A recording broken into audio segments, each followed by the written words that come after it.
I'm Kathy Hiesinger, Senior Curator of Decorative Arts after 1700. After 1700 includes useful objects made today. And I have the fun and interesting job of collecting contemporary household objects for the museum. We're all engaged with contemporary design in our daily lives, whether we buy a kitchen cabinet or shop for clothes or even play a video game. But collecting for the museum is a little different in that our most important collecting criteria is aesthetic expression. Now, the high end of consumer products is sometimes called design art. And the most important object of design art in the museum's collection is another recent acquisition. And it's a showpiece by the Japanese designer Shiro Kuramata, and his chair is called Miss Blanche, and it was designed in 1988. The chair is made of acrylic resin, and it is embedded with red polyester roses and supported on vermilion epoxy-coated aluminum legs. And it was historically one of the first pieces of this so-called design art. But that isn't really why we wanted it for the collection.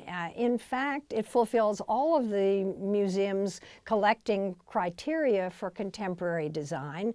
First of all, it's a beautiful, very poetic object. And secondly, it also is entirely innovative in its use of materials and techniques. It was also the most important object by a very important designer. I've been looking to acquire this chair for something like 17 years. Right after it was first produced, we wanted it, and at about that time, the designer died. That was in 1991, by the time it began to be on the market. And of course, again, it's a very limited production.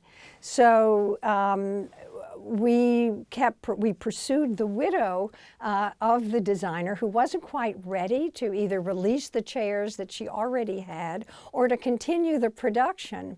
And finally, we wrote her a few years ago and asked whether it would be possible for us to buy one. She said, well, she wasn't still quite ready then. And finally, out of the blue, about a year and a half ago, I got a call from a dealer in New York who had been to see Mrs. Kuramata about the possibility of remaking some of these chairs. All of the craftsmen are still there. It's the exact, and of course, Kuramata himself didn't make the chairs. It was this huge team of people at Ishimaru who did it. But anyway, Mrs. Kuramata allowed us to buy one of a very small group of chairs she had reproduced for institutions like ours. And we were incredibly lucky because these design art pieces, which are, let's face it, quasi-functional and can be fabulously expensive and are very limited in their production, and like a piece of sculpture or function really just to be looked at, that in the end we were able to buy it at a 2 decades old price. So we were very happy when that happened and delighted to add it to the collection.